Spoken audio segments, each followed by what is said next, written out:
फारूक नाइक साहब, आपसे आगाज़ करती हूँ। पहले पहल ये फरमाई दीजिएगा कि जो ये कन्फ्यूजन अपनी जगह मौजूद है और ऑफ द रिकॉर्ड जिस तरह मैंने जिक्र किया कि नहीं एक स्वाबदीद का जिक्र हो रहा है।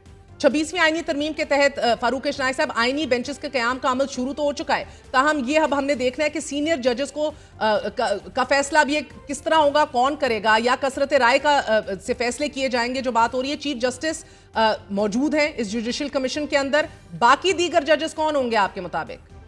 देखिए ना, ये तो बड़ा लिखा हुआ है कि सुप्रीम कोर्ट के चीफ जस्टिस होंगे और उसके बाद जेसीपी के अंदर जो सीनियर जजेस हैं वही होंगे ना, क्या कहते हैं, जिनको नॉमिनेट किया जाएगा। देखिए ये स्टार्ट होगी, देखिए जस्टिस याह्या अफरीदी इनके हेड होंगे। अब ये जस्टिस याह्या अफरीदी के ऊपर डिपेंड करता है कि वो किसको नॉमिनेट करते हैं to become the member of the judicial commission of Pakistan. ये पार्लियामान नहीं करेगी, मैं बड़ा क्लियरली बता दूं। जो भी मेंबर जजेस की जो नॉमिनीज हैं वो चीफ जस्टिस ऑफ पाकिस्तान करेंगे नॉमिनेट। फारूक नाइक साहब, पहले बताइएगा, आप कह रहे हैं कि ये स्वाबदीद है, वो जस्टिस याह्या अफरीदी अपनी खुद तायुन करेंगे किन जजेस को लाना है।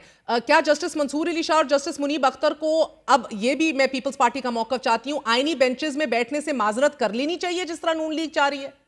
देखिए मैं समझता हूँ जो भी जजेस कंट्रोवर्शियल हो जाए, चाहे वो एक पार्टी की तरफ उनकी लीनिंग हो जाए या दूसरी पार्टी की तरफ लीनिंग हो जाए, तो वो जरा एक तासुर अच्छा नहीं जाता। इसलिए क्या कहते हैं, उन जजेस को कॉन्स्टिट्यूशनल बेंचेस में आना चाहिए।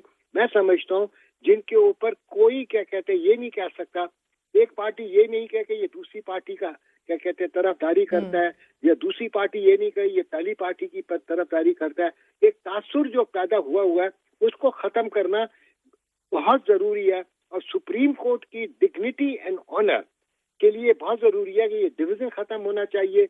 ये प्रिजम्पशन और ये जो तासुर पैदा हो रहा है, जब तक ये खत्म नहीं होगा, अवाम के ऊपर जो लिटिगेंट है उसका जो ट्रस्ट डेफिसिट है वो खत्म नहीं होगा। और ये बहुत जरूरी है। मैं तमाम के जजेस से मेरी इस्तदा होगी कि वो इन चीजों से बालातर होके अब कहते फैसला करे, और ये नजर ना आए कि वो किसी भी पार्टी की तरफ उनका रुझान है।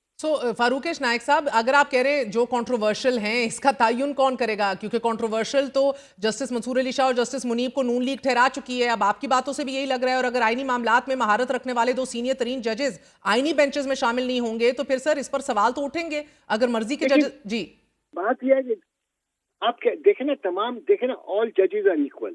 खाली जो चीफ जस्टिस होता है is the first among the equal. Chief justice के पास वही पावर है कि दो तमाम जजेस के पास पावर है।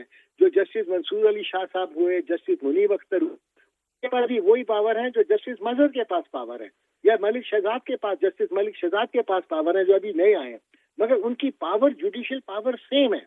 और सुप्रीम कोर्ट के आने का मतलब है कि वो काबिल हैं, वो कॉन्स्टिट्यूशन को भी जानते हैं और बाकी क्रिमिनल, सिविल और टैक्स मैटर्स को भी जानते हैं। अगर आप ये कहें कि first two are the only क्या कहते हैं नोस द कॉन्स्टिट्यूशन, तो मैं समझता हूँ ये गलत तासुर होगा। चीफ जस्टिस जो होते हैं उनको एडमिनिस्ट्रेटिव काम करना पड़ता है along with the judicial work. This is the only difference between a chief justice and a judge of the Supreme